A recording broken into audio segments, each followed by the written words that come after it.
নেত্রী শেখ হাসিনা যদি 16 ডিসেম্বর আসে, আমরা জনগণের এয়ারপোর্টে যাইয়া আরে ফুল দিয়ে বরণ করিয়া তারপরে বাংলাদেশে আনি, যদি আমি খবর পাই। যাতে শেখের মেয়ে যে হে মনে করেন বাঘের বাচ্চাই বাংলাদেশে আসতে হইব, আসলে দেশ শান্তি থাকবো।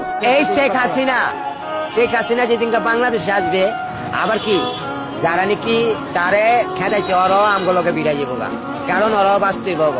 আর শেখ হাসিনা আইলে সব সৌদ হয়ে যাবো গা। শেখ হাসিনার দেশে শেখ হাসিনা আইব। শেখ হাসিনা তো চায়নি কারণ মাইরা ফালাইতে। শেখ হাসিনার নামে বদনাম দিতে 75 বছর বয়স, তার এই দেশে আনেন গরিব বাচুক। সেই যাওয়ার আগে এমন কোন মাদ্রাসা নাই, এমন কোন মাজার নাই টাকা না দেয়া গেছে।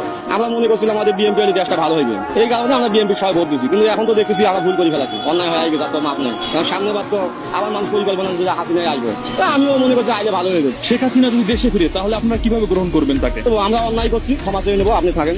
এখন দেশের নিশাখর বাইরে গেছে, প্রত্যেকটা মানুষের বাবা গাঁজা, কোনো বিচার নাই, যেখানে সেখানে মারামারি গাড়াগাড়ি। আমরা যখন ছাত্ররা দেশে রাজনীতি করলো, আমরা মনে করেন ছাত্ররা আমাদের সন্তান হয়তো ভালো হবে। দেখলাম যে এরা নিশাখর ক্যাম্পাসে বই গাঁজা খায়, বাবা খায়, ঠিক আছে, এরা দেশকে আপনি চলাইবে। তার এখন পালে আসছিল, ওরে নিয়ে আইলাম, ভালো হইবে। আরো দেখলাম যে গাঁজা করে বাড়ি গেছে।